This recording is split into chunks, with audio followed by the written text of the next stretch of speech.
Alasan polisi korban pencurian jadi tersangka, terencana sentrum pencuri di kamar hotel. Kasus pencurian ponsel di Pancur Batu selesai di pengadilan. Namun satu peristiwa lain yang terjadi jauh dari etalase toko justru membuka bab pidana lebih berat, yakni penganiayaan terencana di sebuah kamar hotel. Polrestabes Medan membedah rangkaian peristiwa itu secara terbuka dalam konferensi pers di Aula Satreskrim, Senin, 2 Februari 2026.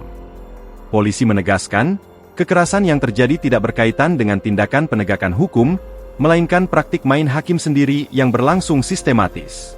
Perkara pencurian dan penganiayaan adalah dua peristiwa hukum yang berdiri sendiri, kata Kasat Reskrim Polrestabes Medan AKBP Bayu Putro Wijayanto.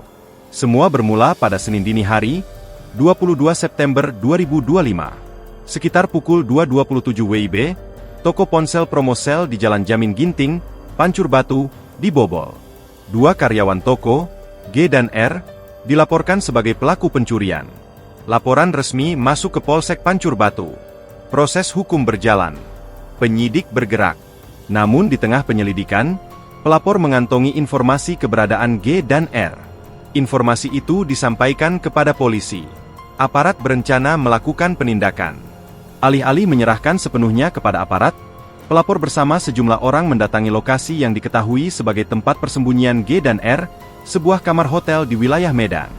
Di ruang tertutup itulah, menurut polisi, peristiwa pidana baru terjadi.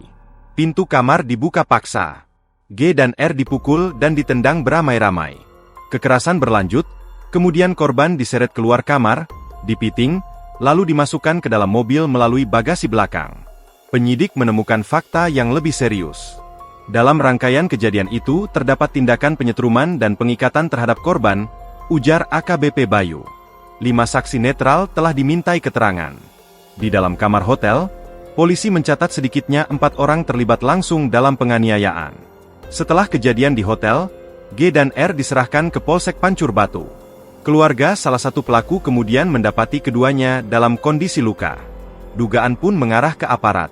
Laporan baru dibuat ke Polrestabes Medan pada 26 September 2025. Polisi lantas menelusuri ulang seluruh kronologi dari kamar hotel hingga kantor polisi. Hasilnya berseberangan dengan tudingan awal. Berdasarkan visum, keterangan saksi, dan prarekonstruksi, penyidik menyimpulkan luka-luka korban timbul sebelum berada dalam penguasaan polisi. Kekerasan terjadi di luar prosedur hukum. Menurutnya, unsur pidana penganiayaan terpenuhi yaitu dilakukan lebih dari satu orang, ada kekerasan fisik, ada luka yang dibuktikan secara medis, serta diperkuat saksi dan alat bukti. Tidak ada alasan pembenar atau pemaaf yang dapat menghapus pidana. Kami inisiatif dan mengambil keputusan untuk melakukan penggerebekan sendiri, di mana dalam penggerebekan itu ada pelaku yang tadi G dan R. Setelah diinformasikan dan korban atau pelapor mengambil tindakan melakukan penggerebekan sendiri tanpa menunggu kehadiran penyidik. Jadi mereka langsung membuka pintu dan langsung melakukan pemukulan kepada pelaku G dan R, dan dalam hal tersebut untuk korban atau pelapor membawa sendiri pelaku ke Polsek Pancur Batu. Jadi mereka langsung membawa menggunakan mobil ke Polsek Pancur Batu. Dan keesokan harinya pada tanggal 23 September, pada keesokan harinya sudah mereka serahkan ke Polsek Pancur Batu. Ibu dari pelaku G menjenguk pelaku tersebut dan mendapati pelaku G tersebut dalam kondisi adanya luka penganiayaan. Jadi dalam hal tersebut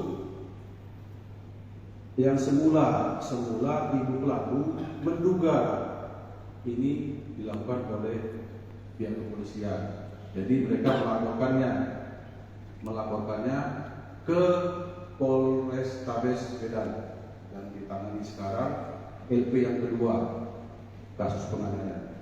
Dan sesudah proses penyidikan sudah dilakukan proses pemeriksaan, jadi ditemukanlah bahwa pelaku ini penganiayaan ini keempat pelaku tersebut dengan inisial PP, LS, W, dan S lagi. Download Tribun X sekarang, menghadirkan lokal menjadi Indonesia.